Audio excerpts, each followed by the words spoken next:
All right, everybody, welcome on into the Auburn Daily Show. Lance Dawe hanging out here with you, joined as always on every single Monday.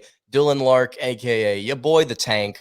Dylan, on today's episode, we got a little bit of a ranking going on, if you will, our top three newcomers of Auburn football's 2023 class, both recruits and transfer portal additions. Also, later on in the show, I told you this before we started recording. I just kind of want to baby rage a little bit on the show today. I just kind of want to throw a fit about what happened at the end of Auburn, Tennessee. And look, it's not just going to be, oh, Auburn got hosed, oh, this, that, and the other. I want to just kind of discuss SEC officiating, college basketball officiating as a whole, maybe a little bit here with you, Dylan. But to start off, we've got three guys each that we are very excited about for this upcoming class. Now, this is not to say that we're not excited about this guy or the other guy. We are just trying to look at our three most valuable additions, or the three players that we're most excited about, these newcomers here. So this entire class, I think, is phenomenal, Dylan. I think you would agree with that. But there are three guys I think we want to hone in on today. Oh yeah, I don't know how you want. Do you want to do it like I say my three, like my number three, you say your number three, and we go back and forth like that? Let's work back and forth like that and work our way up all the way to number one. All right. So I'll kick it off with Keldrick Falk, the 4-star, the number one recruit in Auburn's high school recruiting class. A guy who is a Florida State commit for the longest time, flipped on signing day, and just a heck of a hire. I think a heck of a commit, a heck of a pickup for Hugh Freeze and his staff, because it surprised a lot of us that he flipped, and I don't think it gets any better than Keldrick Falk, especially because I think he has the potential to be a day one starter. I do think he's kind of come in probably around the edge or D end position 2 or 3, right behind Dylan Brooks and Elijah McAllister. But his talent level is on the same line of, when you're playing somebody 14 and you have that like really good freshman that comes through and you're like, I could redshirt him, Yep. but on the other side, it's like, how can you? I think he's on Right. that. Yep. I think he's on that line. You can't not have him on the field day one. Yeah, and I think that there's a lot of evidence to support Auburn needing him, I think, at different spots, maybe this season, especially if injury occurs. Auburn may be needing a little bit more Keldrick Falk than they maybe would have asked from him to begin the season. There's an article that's going to be going up here. I don't know if I'm going to have it up today or if I'm going to have it up tomorrow morning about Auburn and their snap counts for their for this upcoming season. So I went through and added up for every single position on the roster outside of special teams, these snap counts from the 2022 season. I added in the transfers that Auburn has also brought in. And then I also did the average snap count for every single position, again, excluding special teams. And edge is one of the thinnest positions overall in terms of total snaps. And it's one of the thinnest positions overall in terms of average snaps as well. Auburn needs some depth there, Dylan, and to have a guy like Keldrick Falk maybe rotate in and maybe not as like a primary edge, but somebody that can work on the outside of that defense at 6'5", 270 pounds. It's going to be very valuable for the Tigers, I think, this upcoming season.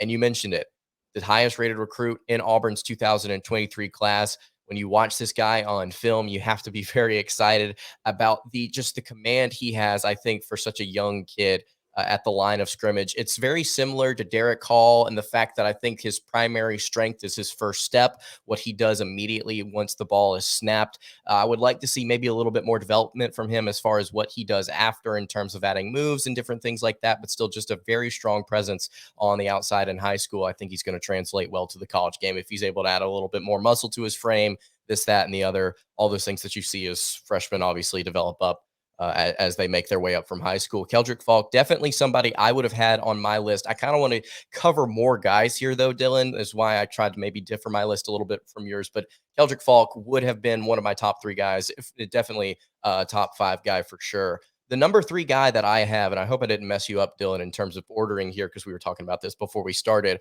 Dylan Wade, I think, is my number three guy for the Auburn Tigers with their newcomers this 2023 cycle.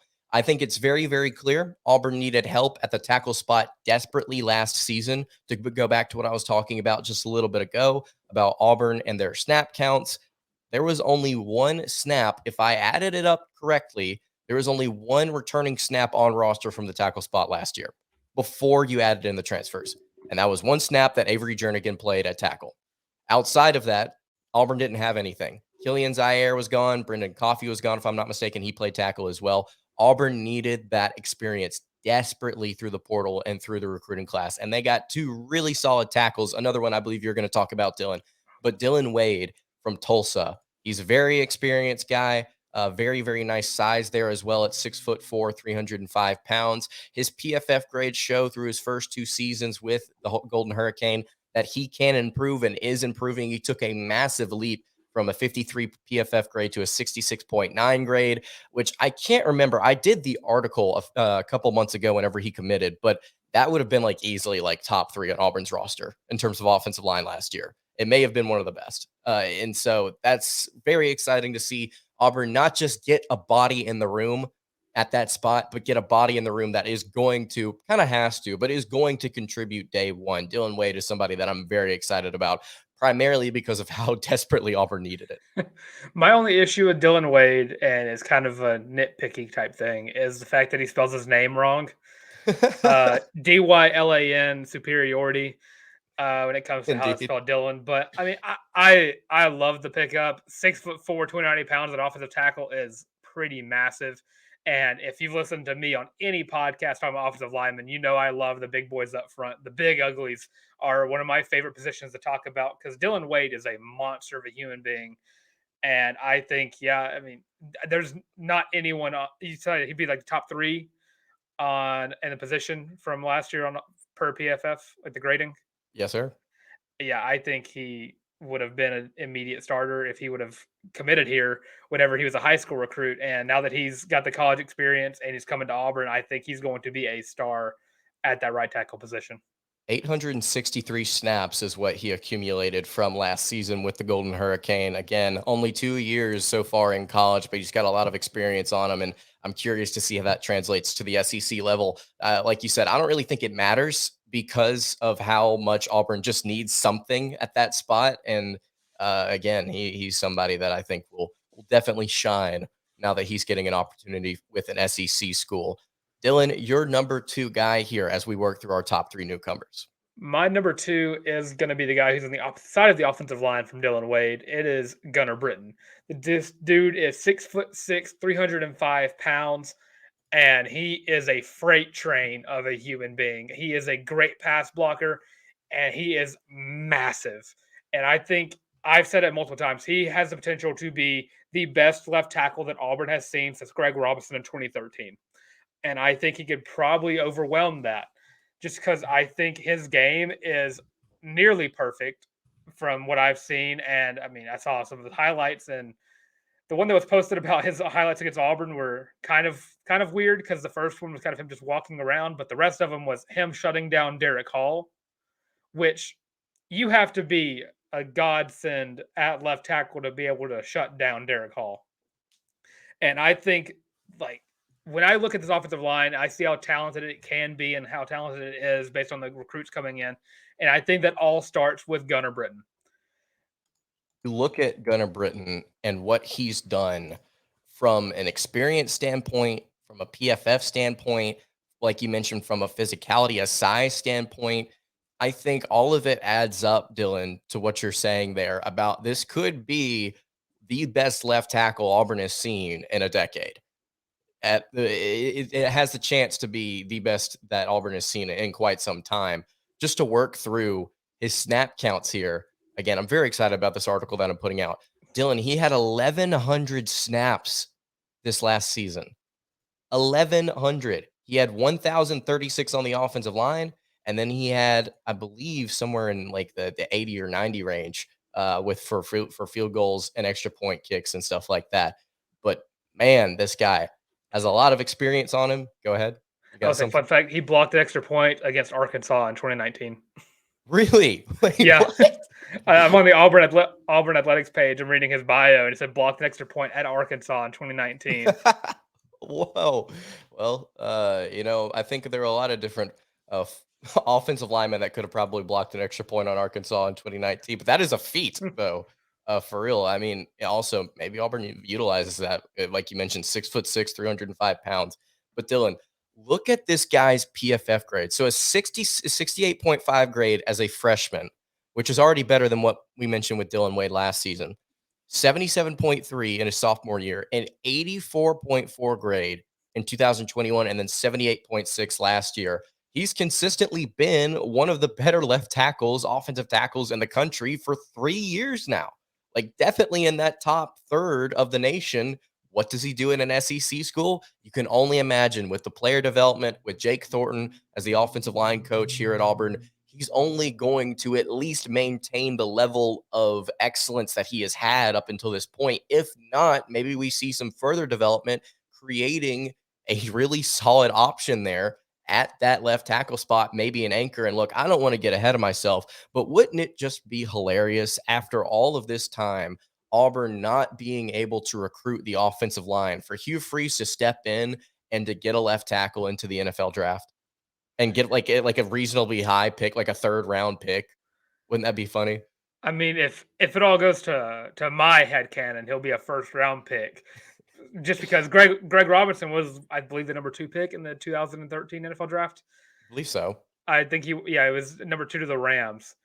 And I wish his career panned out a little bit better. I wish he made some better decisions. But I mean, Gunnar Britton is going to be that dude. He is him. He is a dog. I'd buy his jersey if I saw it, just because he has been one of the recruits I have been hammering in that Auburn fans should be excited to watch. And it doesn't get any better than having a great left tackle with a right-handed quarterback. He is your blindside blocker, and he's the most important position on the field most of the time. And I think on top of all of that, I think we're going to see an opportunity for a lot of these newcomers. If they're not acclimated to playing in an SEC style environment, they're going to have 3 or 4 games this season at the beginning of the year to kind of get comfortable with that. And then you've got, I believe, your first SEC game, if I'm not mistaken, is a road game against Texas A&M. I may be wrong on that. You can pull that up. You've got a road game to Cal in week Yes, it is. 2. So the competition, very similar to this year, it kind of builds up as you work your way through the first month of the schedule. So these kids are going to have plenty of opportunity to kind of build on what they have got. That foundation is certainly there. Guys like Gunnar Britton, I think if they're not already comfortable with it, and according to the numbers, he is, according to the film, he is, then he's certainly going to have a chance to continue to work on that foundation. Very excited about a guy like Gunnar Britton. My number 2 guy, Dylan, is a guy that we both have on our list, and he may be your number 1 guy, is Demario Tolan, linebacker out of LSU. Auburn was looking at this kid coming out of high school, and they were able to get him through the transfer portal after he decided that he was going to peace out after 1 season at LSU. He was a very solid recruit, again, coming out of high school, and the Tigers needed linebacker depth. And linebacker, I think talent, maybe depth isn't the right word there. They needed better high end talent with their starters. After what we saw last season outside of Owen Papo, the Tigers very clearly needed some better things going on in that starting rotation in that room. Demario Tolan, former, I guess, mid-tier 4-star linebacker, top 200 player nationally in the 2022 class. He's got the Auburn linebacker size at 6 foot, 205 pounds. I think this kid is going to be just another mainstay and maybe returning to form here for Auburn's linebacker core. Maybe in a couple of years once he gets a little bit more experience on him. I don't see this guy working out as like a Deshaun Davis type, but Dylan, I think if you give this guy some more experience, you give this guy some time, he's going to be just like some Auburn linebackers we've seen in the past. It's just like it's another maybe slightly undersized backer that just comes in and is productive. Yeah, if you look at him, he looks very familiar to a linebacker that we've been very acquitted to over the past 4 years. He's 6'2", 222 pounds, and the funny thing is his number is also 0, Oh, which, if you didn't know, that was about the same build and the same jersey number as one Owen Papo, who I believe had his career mostly wasted by some questionable staffs that were around him and some questionable formations. But when you watch Demario Tolan and you look at his like profiles and everything about that, he is a great pass coverage linebacker, which you look for in today's game because you can't trust cornerbacks to cover tight ends, or you can't trust safety sometimes. But a linebacker is pretty much who you look for to cover like those checkdowns, those tight ends, those running backs. those kind of players. And when you watch Demario Tolan, he looks just like Owen Papo. He's probably not the athletic freak that Owen Papo is, but that's going to be really hard to come by ever again. But I think that he has the ability to maybe surpass what we saw from Owen Papo in his Auburn career, even though I do think Owen Papo is going to pop off in his NFL career. But Demario Tolan, yeah, he's my number one player for a reason. I think he is going to be that star-studded linebacker who we're going to see play day one. And I think he immediately made this linebacker core go from kind of questionable to really good. I think he kind of brings that kind of moxie to this linebacker core. Yeah, and you don't necessarily need a whole lot of depth there. I mean, we've seen Auburn in the past work with rotations of maybe 2 or 3 linebackers and just essentially keep them on the field, and they were able to come through. So you don't necessarily need, like, once you get a guy like Demario Tolan into your system, you don't need a ton of depth behind him. There's not a whole lot on PFF or snap counts or anything like that to maybe command that this guy should be somebody special. But I think we're just banking on the fact that he's similar to Auburn linebackers in the past. I think he's very, very similar to Owen Papo when, like you mentioned, you look at his frame and what he did during his limited minutes at LSU. And like I agree with you. I think that he is going to be somebody that is working their way into the rotation and eventually starting day one for Auburn. And once you get a guy again, once you get a guy like him, it's nothing against some of these other guys that are in the room already. But I'm under the impression that he is going to come in and outproduce some of these other guys. I mean, the bar is already set so low. I mean, it's not going to be difficult for him to clear it, but he's going to come in and he's going to produce and he's going to kind of hold on to a spot. Now, how much he holds on to that, I mean, I don't know. I'm not saying he's going to start every single game and play every single snap on defense. What I'm saying here is he's going to come in and assert himself. And I think that's maybe why he's the most valuable in your room. He's one of the most valuable in mine in terms of these newcomers, is because of how much Auburn struggled last year at that spot. And to bring in somebody that elevates that play, maybe not a ton, but just enough, and is able to kind of have that baseline consistency. It's very similar to what we're talking about with the offensive line. It's just kind of resetting the talent level, I think, at some of these different positions. It's definitely taken a dip over the last couple of years, maybe getting back to where Auburn wants to be with a guy like Demario Tolan is kind of the right direction there. The final guy that I have before we move on to me essentially ranting about this Tennessee game is Avery Jones. And the reason that I have Avery Jones as my number one is not because necessarily of his snap count or of his experience. It goes back to what we were talking about with this offensive line as a whole. This is something that I believe you brought up on a show recently, Dylan, talking about how important the center position is and how Auburn fans maybe looked at the overall product on the offensive line. There were certainly things going on around that center position that were failing the Tigers. But if you don't have that chemistry and that connection and that establishment up front by the guy that is snapping your quarterback the ball, your offense is going to struggle at times. If you can't have the interior, the middle of your line settled down, calm, focused, and physically capable of blocking things up front, things are going to fall apart. And we got to see that numerous times last year. Whenever Auburn had several guys go down with injury, they had to get further down the depth chart. I mean, sometimes snapping the ball was a trouble. Sometimes, blocking up the middle for pass plays was really, really tough. Sometimes almost mind numbingly impossible whenever you look at games like Georgia. Having somebody with the experience, the size, and the ability to come in again and reestablish the baseline talent level, the baseline consistency. I think Avery Jones is going to provide that. And whoever's starting at quarterback this year for Auburn is going to greatly appreciate Avery Jones as opposed to what could have been the second option. And I'm not getting into dogging any individual player. What I'm saying is this staff last season did not do a good job of developing these players that Auburn had. Some of these guys were 4 stars. And I didn't think they did a good job of scheming things up properly for these guys.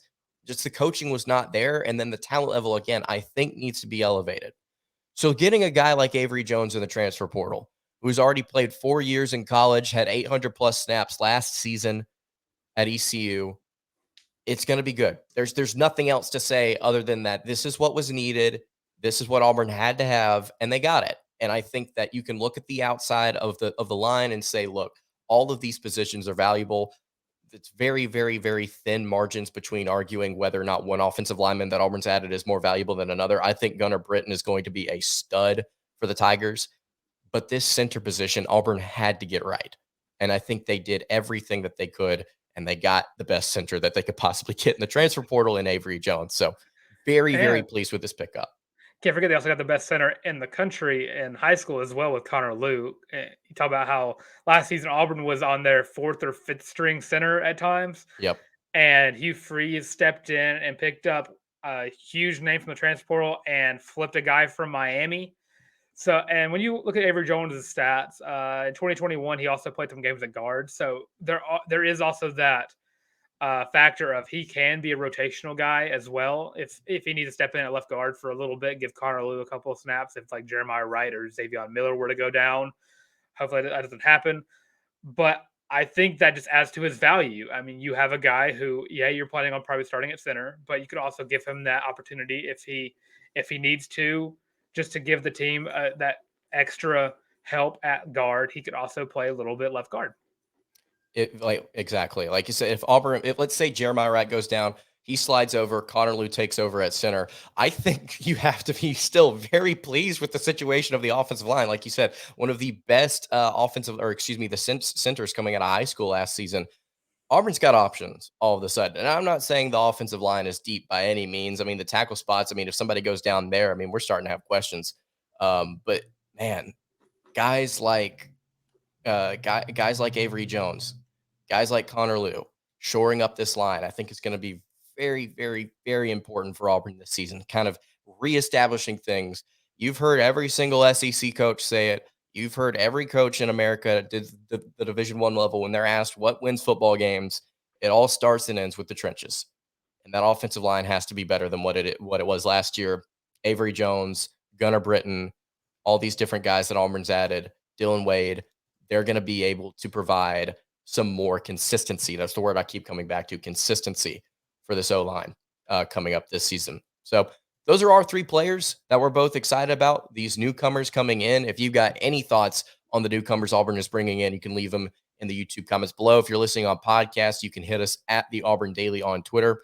Give us your thoughts about what you think about this upcoming class and who you are excited about seeing.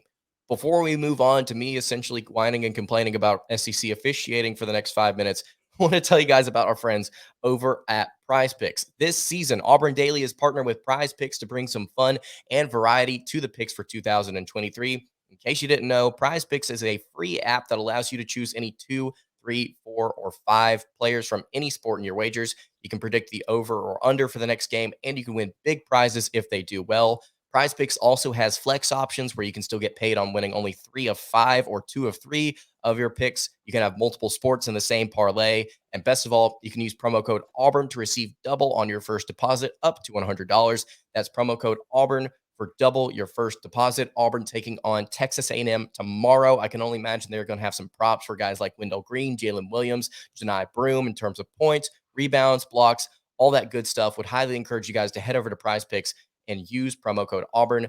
Maybe lay down some stuff on the Tigers tomorrow. Thank you so much for Prize Picks for making this sponsorship on today's episode possible.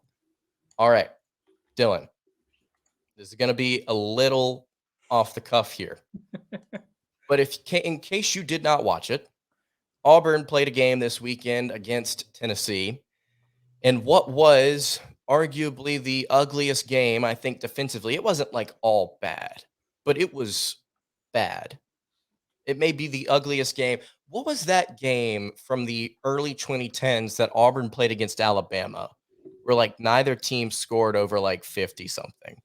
You remember that game, Dylan? It was like an extremely low scoring game in Neville Arena. I'd have to go back and pull it up, but it was just nobody could hit anything. It was just disgusting. It was in a year where Auburn had Yeah, I two don't weird remember that one. games. It was in a year where Auburn had like two weird games against the Crimson Tide. And it wasn't necessarily the defense that kind of carried that game. It was the fact that nobody could shoot. This was a little bit different, but there were so many moments where Auburn just ended up blanking on point blank shots where, Tennessee ended up also blanking on point blank shots. It was ugly. But it was highlighted by arguably one of the worst no calls we have seen over the last 2 or 3 years in college basketball. I mean, this wasn't just a thing where it was Auburn sphere people, like people on the Auburn sphere on social media complaining. It was like Field of 68, CBS Sports, all these people posting about this, the end of this game, saying, "Was this a foul?" Clearly, with what happened being a foul. Break it down for you here real quick. So Auburn is down by 3, I believe, with the ball. They had just gotten a steal off of Santiago Vescovi. Vescovi, it hit off his leg out of bounds. Auburn got the ball. They ran something to set something up that didn't work. So naturally, Wendell Green with the ball in his hands, a la Florida last year, it didn't necessarily know what to do. He gets around a kind of a screen and he pulls up from deep. And in his face is Tennessee Ford. I hope I'm not butchering his name. It's Olivier Cumwa, if I'm not mistaken, is how you pronounce his last name. He does what any defender would do, which is he puts his hands up straight up and he tries to just defend the shot without fouling. But what he also ends up doing is leaning into Wendell Green while he is defending that shot. And therefore, Wendell Green, after he jumped up to take the shot, did not have space to land whenever he got back down because Kumwa was already standing where Green had jumped away from. So Green, with his legs flailing around Olivier, just falls, just thuds on the floor. The shot almost goes in, which is the weirdest part about this. It was such a long three, and it still almost went in. It could have been a foul and one, and Auburn could just won the game right there. But there was no call. There was no call. And it's you look at the rule book. Justin Hokanson, I believe, had something about this yesterday of Auburn Live. You look at the rule book. By definition, what happened was a foul. There's no other way to cut it. It was a foul. But the weirdest part about this, Dylan, is that just about a minute before, a foul was called on Katie Johnson in a very similar situation where Santiago Vescovi pulled up for a three. Johnson did not allow him space to come down after he shot the ball. He was fouled, Vescovi was, and he made the shot. That was Tennessee's last bucket of the game. That was the last field goal of the game before they got some free throws there before the end. There was also a shot by Wendell Green earlier in the game where I don't even know if it was Olivier who was the one that was defending him, but it did a similar thing where he went to shoot the ball, was not given space to land, and the official called a flop. So they called a flop, then they called a foul, then they didn't call anything on 3 different times where a shooter was not given space to land. I'm not saying the officials lost the game for Auburn because there was a lot of things in this game back and forth that you saw. I'm like, yeah, that's not a foul, or that's definitely a foul, or he definitely walked and nothing was called. There were all these different things missed. All I want to say here, Dylan, and I'm curious to get your thoughts. It's not SEC officiating because the SEC doesn't have officials. There are officials in Division 1 that just rotate out and play different games. I want to get to the specific officiating crew in a second about what they did and what they have done with Auburn because I think it's interesting. Again, I'm not saying they're the reason Auburn loses, but I do want to kind of dive into it. There needs to be more consistency and more accountability. That's all I want to get at today. That's all I want to get at. I mean, you look at other sports. I mean, targeting is in football. You don't really know what it is or when it's going to get called or how it gets called. Mm-hmm. In the same way with this, because he said they called a flop, a foul, and a no call, and you kind of you're like, yeah, the refs didn't lose Auburn in the game, but I mean, they did come down in a very divisive, important part of the game. They kind of took away Auburn's chance at tying the game. Not to say that caused Auburn to lose, because I mean you scored 3 points in a game, Yep. not in a half in a game. So maybe winning shouldn't have even been in the option or in the cards.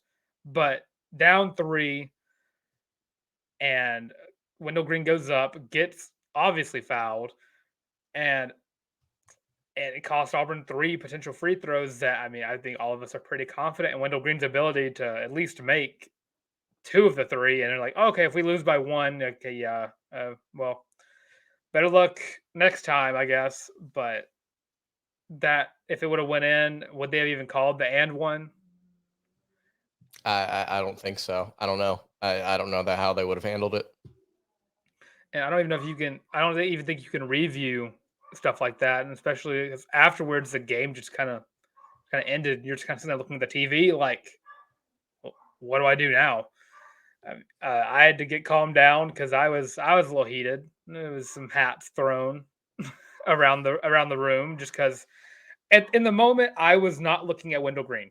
I was looking at the ball. My eyes were tracking it in the air, and when it didn't go in, I was upset. But I was like, okay, well he missed it. And then the replay came around, and I saw him basically get trucked.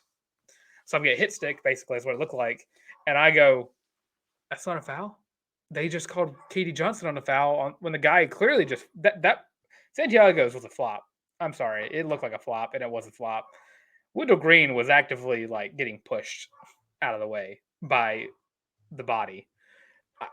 I, it's confusing. I don't get it.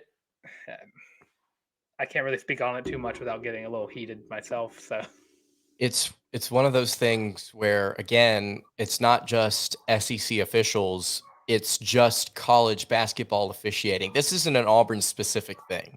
This is something that we see every single week at any level of Division One college basketball, whether it be Power Six or any of these mid major conferences. But I want to talk about, there are guys like Doug Sermons, Pat Adams, Doug Shows, right? That Auburn has kind of, had their run-ins with before, in other teams in the SEC have complained about. The the lead official for the game yesterday, or not yesterday, I'm sorry, on Saturday, was Dawe Daily.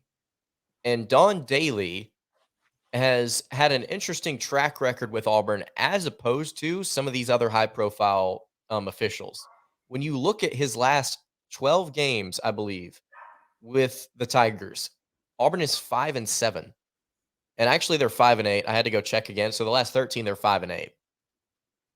There's no other official that I can find on Kim Palm over their last even like 5, 6, 7 games. Auburn has a losing record with. I'm not saying that an official lost Auburn the game. Again, let's be very clear. Auburn scored 43 points in this one. They made 10 field goals. That lost them the game. But it was emphasized by a pathetic performance from the officiating crew and by a lead official who calls a lot of games Auburn loses.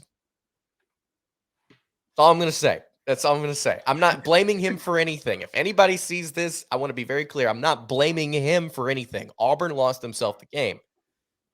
I don't think a lot of favors were done for them, though. For Tennessee, either. I mean, it needs to be better. It needs to be better, period. That's all I have to say. oof. I can't talk on it too much. We'll just leave it on oof, then, ladies and gentlemen. We'll just Yeah. leave it on oof. More accountability, more consistency.